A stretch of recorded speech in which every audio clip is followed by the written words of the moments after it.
So dear, यहाँ पे हम लोग स्टार्ट करने वाले हैं आज सॉइल मैकेनिक्स में आगे की पार्ट को। तो आज का क्वेश्चंस है यहाँ पे कि सॉइल प्रोफाइल एट साइट। एक साइट पे सॉइल का प्रोफाइल दिया गया है up to depth 10 metre is shown in figure मैं आपको दिखाऊंगा तो आपको जो है एग्जैक्टली पता चल पाएगा कि क्या है क्या नहीं है। ठीक है। The soil is preloaded with a uniform surcharge Q of 20 kilonewton per meter square at the ground level. The water table is at a depth of 3 meter below ground level. The soil unit weight of respective layers is shown in the figure. Consider the unit weight of water is 9.81 kilonewton per meter cube and assume that the surcharge Q is applied instantaneously.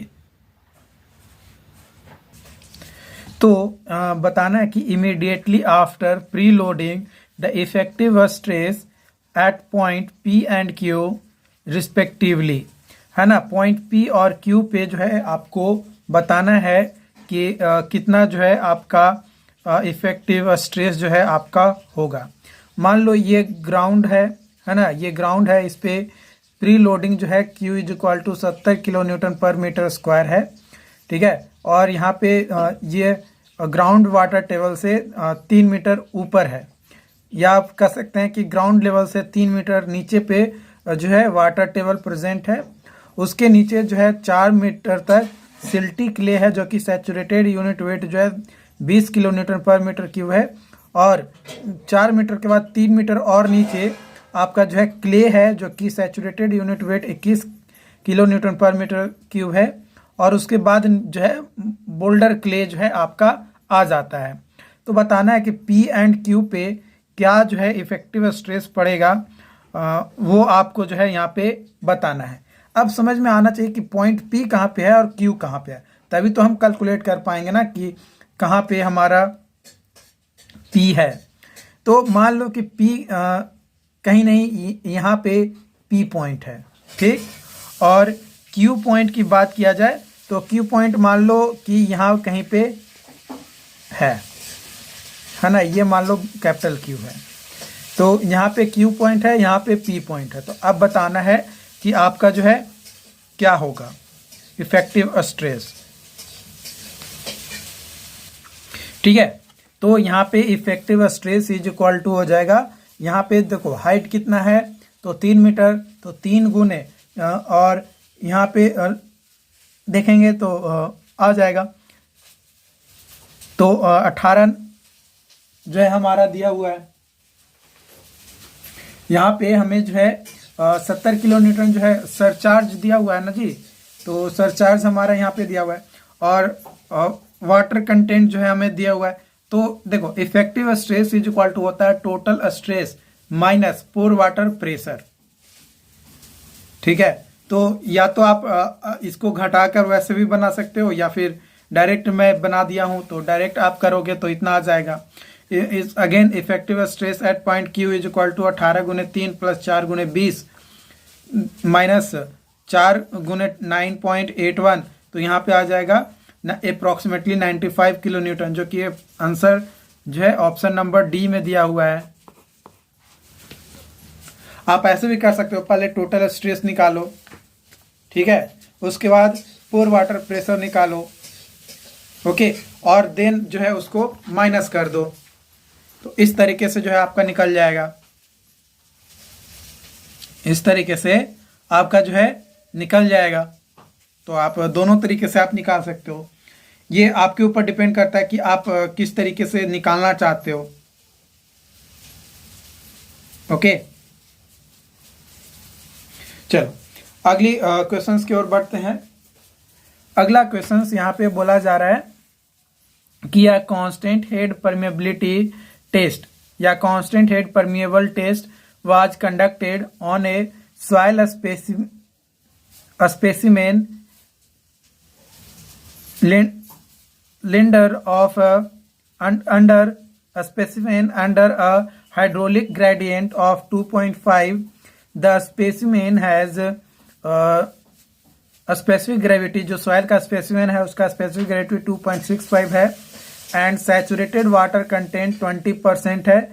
The if the coefficient of permeability of soil is 0.1 centimetre per second, the seepage velocity through the specimen is, है ना. Seepage velocity क्या होगा ये जो है आपको बताना है.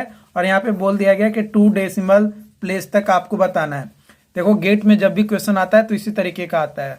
अदर देन गेट आपको डायरेक्ट बोल देगा कि 4 को ऑप्शन दिया हुआ रहेगा और आएगा, या सब्जेक्टिव आएगा तो ऐसा नहीं बोलेगा कि 2 डेसिमल तक बताओ, नहीं, बस बोल देगा कि आंसर लाओ ना यार, आंसर लाओ, बस हो गया काम तुम्हारा. लेकिन गेट में नहीं, 2 डेसिमल, 1 डेसिमल, राउंड ऑफ, इस तरीके का जो है क्वेश्चन पूछ दिया जाता है और उतना में ही आपको जवाब देना है, उससे ज्यादा में नहीं जवाब देना है. तो according to Darcy law V is equal to K I, यहाँ पे I इज इक्वल टू में वैल्यू दिया हुआ है 2.5 और K इज इक्वल टू दिया हुआ है 1.5, जो कि आपको क्वेश्चन में दिया हुआ है. तो 0.25 सेंटीमीटर पर सेकेंड आ जाएगा, ये डिस्चार्ज वेलोसिटी जो है आ जाएगा, है ना, या नॉर्मल वेलोसिटी आप कह सकते हो, आ जाएगा. तो यहाँ से जब हम लोग करेंगे तो देखो सॉइल जो है पूरा का पूरा सैचुरेटेड होगा तो 1 लेकर चलेंगे. तो E is equal to W G by S is equal to 2.2. देखो 0.2 कब लेंगे, देखो हमें वाटर कंटेंट जो है 20% दिया हुआ है, तो ये आ जाएगा 0.2. तो 0.2 इंटू 6 2.65 बाई 1, तो वाइड रेशियो कितना आ जाएगा 0.53. एंड द वाइड रेशियो आ गया तो पोरोसिटी निकालेंगे. Porosity is equal to formula था E बाई 1 माइनस E, तो 0.53 by 1 minus 0.53 is equal to 0.346, ये आ जाएगा. अब seepage velocity is equal to होता है V बाई N, यानी डिस्चार्ज वेलोसिटी बाई पोरोसिटी. तो 0.25 बाई 0.346 यानी 0.722 सेंटीमीटर आ जाएगा, यह आपका आंसर. लेकिन बोला क्या गया था कि 2 ही डेसिमल तक हमें बताना है, तो 2 ही डेसिमल तक बताना है, तो 0.72 सेंटीमीटर पर सेकेंड, यही हमारा आंसर हो जाएगा, क्योंकि 2 ही डेसिमल तक हमें बताने की अनुमति दिया गया था. A permeability test were carried out on the sample collected from the 2 different layers as shown in figure. The relevant horizontal KH and vertical KY coefficient of permeability are indicated for each layer, है ना. Layer ये ground level से 3 metre और फिर ground level से 4 metre, इन दोनों में KX हमने हॉरिजॉन्टल में परमेबिलिटी कोफिशिएंट ऑफ परमेबिलिटी और वर्टिकल में कोफिशिएंट ऑफ परमेबिलिटी दोनों का वैल्यू दिया हुआ है. ठीक है. लेयर 1 के लिए अगर बात किया जाए तो KH1 is equal to 4.4 into 10⁻³ metre पर सेकेंड, एंड लेयर 2 के लिए KH2 दिया हुआ है 6 इंटू 10⁻⁻1 मीटर पर सेकेंड. वही अगर KY वर्टिकल बात किया जाए तो 4 इंटू 10⁻³ मीटर पर सेकेंड, और लेयर 2 के लिए KY2 is equal to 5.5 into 10⁻1 metre पर सेकेंड दिया हुआ है. तो आपको रेशियो बताना है equivalent horizontal and vertical coefficient of permeability क्या होगा. तो इक्विवेलेंट हॉरिजॉन्टल निकालेंगे तो KH1 into H1 plus KH2 into H2 by H1 plus H2. तो 4.4 into 10⁻³ into 3 plus 6 into 10⁻1 into 4 by 3 plus 4, तो यहाँ पे आ जाएगा 0.344 मीटर पर सेकेंड. और KY इक्विवेलेंट की बात किया जाए तो H1 plus H2 by H1 by KY1 plus H2 by KY2. तो यहाँ से कैलकुलेशन करेंगे 3 plus 4 by 3 by 4 into 10⁻³ plus 4 by 5.5 into 10⁻1. तो यहाँ से KY इक्विवेलेंट जो है आ जाएगा, कैलकुलेट करोगे तो आएगा 9.24 इंटू 10⁻³ मीटर पर सेकेंड. अब दोनों का रेशियो निकालेंगे KH equivalent vertical by horizontal by KY equivalent vertical. तो हॉरिजॉन्टल बाई वर्टिकल का रेशियो निकालेंगे तो 0.344 बाई 9.24 इंटू 10⁻³ तो इसका आएगा 34.21 जो कि ऑप्शन नंबर बी में आपका जो है यहाँ पे दिया हुआ है। देखिए ऑप्शन नंबर बी में जो है आपका जो है क्या दिया हुआ है 37.29 जो है दिया है, लेकिन अप्रोक्सीमेटली तो सही है ना, 34.21 दिया हुआ है ना, जो कि अप्रोक्सीमेटली हमारा जो है ऑप्शंस के अनुसार मैच कर रहा है, लेकिन उसके आसपास तो और कोई नहीं मैच कर रहा है, तो हमारा बी ही सही हो जाएगा। ठीक है, लेकिन हमारा आ रहा है दूसरा, लेकिन अप्रोक्सीमेटली भी हमें कई बार क्वेश्चंस में इस तरीके का बनाना पड़ता है कि अप्रोक्सीमेटली आपको आंसर्स देना है। अगला क्वेश्चन है constant head permeability test were performed on two soil specimen S1 and S2. The ratio of height of two specimen LS1 is to LS2 is 1.5. The ratio of diameter of a specimen DS1 is to DS2 is 0.5 and ratio of constant head HS1 is to HS2 applied on the specimen is 2. If the discharge from both the specimen is equal, the ratio of the permeability of soil specimen KS1 is to KS2 क्या होगा। तो देखो हम लोग जानते हैं कि coefficient of permeability is equal to होता है QL बाई AH। हम लोग जान रहे हैं कि LS1 by LS2 is equal to 1.5 दिया हुआ है, यानी 3.2 दिया हुआ है, 3/2 दिया हुआ है। DS1 by DS2 is equal to दिया हुआ है 0.5 यानी 1/2। तो हम लोग जानते हैं कि AS1 by AS2 is equal to होगा DS1 बाई DS2 का whole square is equal to 0.5 का स्क्वायर यानी 1/4 एंड HS1 बाई HS2 जो है दिया हुआ है 2। तो हम लोग फॉर कांस्टेंट परमेबिलिटी टेस्ट के लिए, कांस्टेंट हेड परमेबिलिटी टेस्ट के लिए QS1 जो है लेकर चलेंगे QS2 के, क्योंकि डिस्चार्ज जो होगा वो सेम होगा दोनों ही कंडीशन में। तो हमारा यहाँ पे आ जाएगा KS1 by KS2 is equal to QS1 into LS1 by AS1 into HS1 by QS2 by LS2 by AS2 into HS2। तो हम लोग जानते हैं कि QS1 और QS2 दोनों आपस में इक्वल है, तो दोनों कट जाएगा और बाकी ऊपर नीचे मल्टीप्लाई हो जाएगा। तो LS1 by LS2 into AS2 by AS1 into HS2 by HS1। तो यहाँ पे KS1 by KS2 is equal to 3/2 into 4/1 into 1/4 आ जाएगा। यहाँ पे 3 आंसर क्या आ जाएगा, 3 रेशियो जो है यहाँ पे आ जाएगा, जो कि करेक्ट आंसर आपका जो है माना जाएगा। देखो डियर, अगर अभी तक आपने हमारे चैनल को सब्सक्राइब नहीं किया है तो कर लो, इस तरीके का और भी वीडियो जो है आपको टाइम टू टाइम मिलता रहेगा। अगला क्वेश्चन है आपका 3 soil specimen, soil 1 and soil 3 each 150 mm long and 100 mm diameter are placed in a series in a constant head flow set up as shown in figure. Suitable screen are provided at the boundaries of the specimen to keep them intact.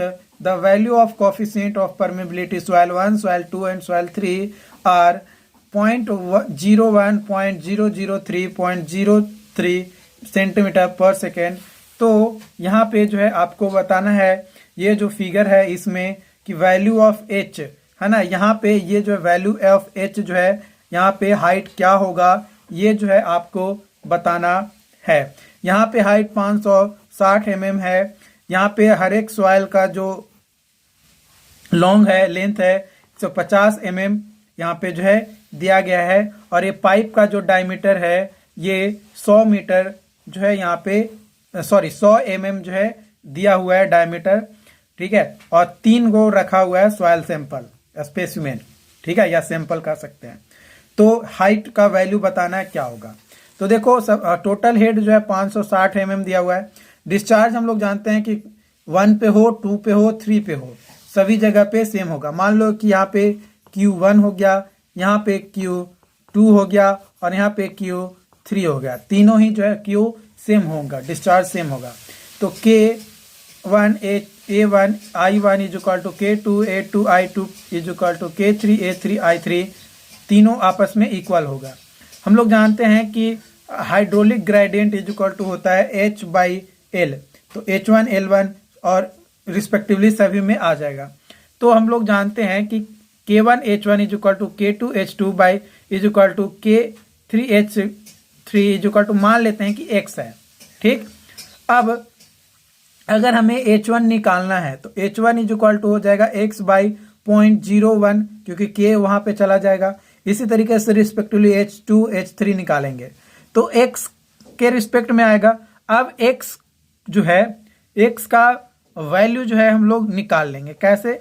तो H1 plus H2 plus H3 ये तीनों का value मिलाकर कितना दिएगा? 560 है ना। तीनों का वैल्यू मिला के कितना आएगा? 560। जब 560 तीनों का वैल्यू मिलाकर आएगा तो ये वैल्यू और ये वैल्यू तीनों को रख देंगे और जोड़ देंगे।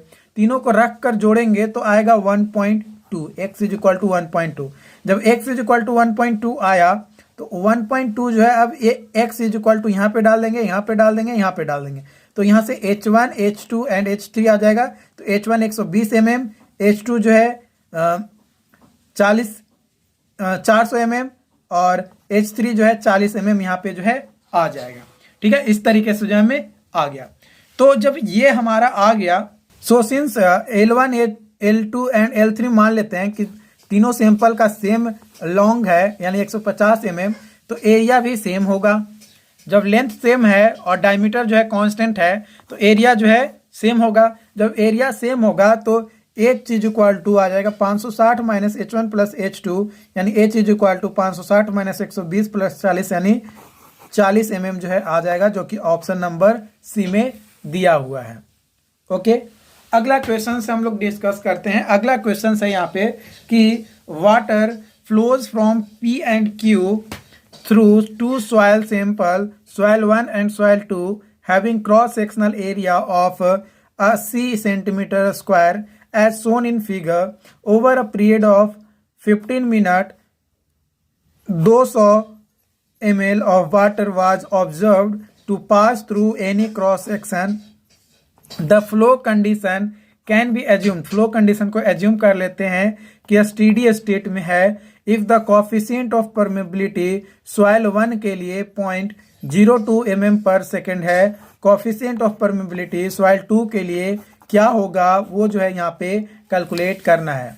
ये फिगर है, यहाँ पे जो हेड है वो 600 mm है और यहाँ पे हाइट जो है 300 mm है। सॉइल 1 का जो लेंथ है 150 mm है, सॉइल 2 का जो लेंथ है 150 mm जो है दिया गया है। And coefficient of permeability first soil के लिए 0.02 दिया हुआ है। तो Q is equal to KIA is equal to हो जाएगा कि 200 गुने 10⁻⁶ बाई 15 गुने 60 गुने 80 गुने 10⁻⁴ is equal to K1 into H1 by L1। तो यहाँ से H1 जो है निकाल लेंगे तो H1 का वैल्यू आ जाएगा 5/24 मीटर। अब देखो L1 जो है हमें 0.15 मीटर आएगा। क्यों? क्योंकि L1 is equal to 150 mm जो है हमें दिया हुआ है, तो उसको मीटर में चेंज करेंगे तो 0.15 मीटर आ जाएगा। सो K1 H1 is equal to K2 H2 होता है। So H1 plus H2 is equal to 0.3 है क्योंकि ये पूरा मिलाकर 300 mm जो है हमारा हो रहा है।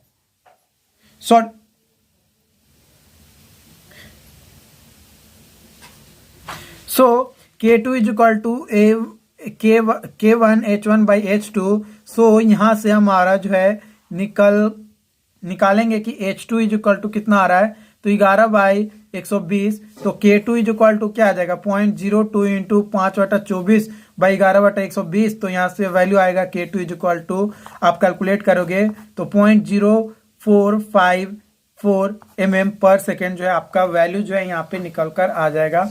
अगर फिर भी कोई डाउट्स रहता है, कोई कंफ्यूजन रहता है तो आप हमें कमेंट करके जरूर बताइए और इसका नोट जो है आपको डिस्क्रिप्शन बॉक्स में मिल जाएगा, तो वहां से आप इसे प्राप्त कर सकते हैं। और चैनल को अभी तक सब्सक्राइब नहीं किए हैं तो सब्सक्राइब जरूर कर लें। Thank you.